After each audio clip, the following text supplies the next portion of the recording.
Canal બ્રિજની હાલત અતિ જર્જરિત છે। વાહનો નીકળતા ધ્રુજારી ઉઠે છે। તંત્રની કાર્યવાહીની માંગ। કડી-થોડ માર્ગ પર નર્મદા કેનાલ બ્રિજની જર્જરિત હાલતથી ચિંતા છે। તંત્રની કાર્યવાહી અંગે માંગ કરાઈ છે। કડી તાલુકાના કડીથી થોડ તરફ જતા માર્ગ પર નર્મદા કેનાલ ઉપર આવેલા બ્રિજની હાલત લાંબા સમયથી જર્જરિત બની હોવાનું ચર્ચાઈ રહ્યું છે। સ્થાનિક લોકો અને વાહન ચાલકોમાં બાબતે ચિંતા વ્યક્ત થઈ રહી છે।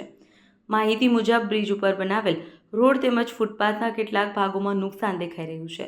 સમય જતાં તેની સ્થિતિ વધુ બિસ્માર બનતી જઈ રહી હોવાનું લોકો જણાવી રહ્યા છે।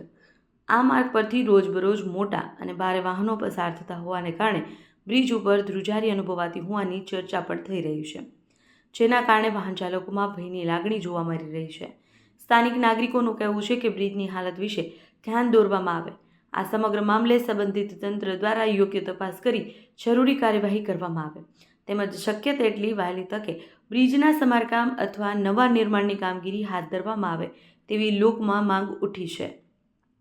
ચેતન પટેલ, મહેસાણા। નામ તમારું? રાહુલ। રાહુલભાઈ, શું કહેશો? આ બ્રિજ કેટલી હદે ખરાબ થઈ ગયો? બહુ વધારે પડતું આપણે સરકારને વિનંતી કરવી છે કે બસ જલ્દી જલ્દી બને એટલું સારામાંનું કે આવા જણ વસ્તીને બીક બહુ રહે છે। શું ડર શું લાગે? ડર કે બાઇક કે ગાડી વાઇબ્રેટ બહુ મારે છે। જેમ કે ગાડી તો ના મળે, બાઇકનું બહુ ડર રહે છે આવા માટે। શા માટે વાઇબ્રેટ મારતો હોય? જેમ કે તૂટી ગયો છે રોડ ખાસો બધો, બ્રિજ પડવાનું પણ એવું લાગી રહ્યું છે કે શું માંગણી તમારી? બસ અમારે સરકારે એટલી રિક્વેસ્ટ છે કે જલ્દી પુલ બનેલું સારું, બીજું કંઈ નહીં। માતમભાઈ જીવણભાઈ, આ પુલ બહુ જર્જરિત હાલતમાં થઈ ગયો છે। આને જલ્દીથી નવો બનાવવાની માંગણી કરવામાં આવી। નીકળો તમને કેવો ડર લાગે? ધ્રુજારી આવતી હોય એવું લાગે છે। શું લાગે તમે નીકળો એટલે? આ પુલ ઉપરથી નીકળ્યું એટલે ધ્રુજારી આવતી હોય એવું ડર લાગે છે। નીકળવાની પણ ડર લાગે છે। બહુ જ ખરાબ છે રોડ। શું નામ તમારું? રાકેશભાઈ ભરવાડ। રાકેશભાઈ, શું કહેશો? આ બ્રિજ કેટલી હદે ખરાબ થઈ ગયો? આ તો ઘણા ટાઈમથી ખરાબ છે, પડવાનો મતલબ છે એટલે અહીંથી નીકળો તમને કેવું લાગે? નીકળે એટલે પૂરી પોઝિશનમાં કે પડશે જ તે।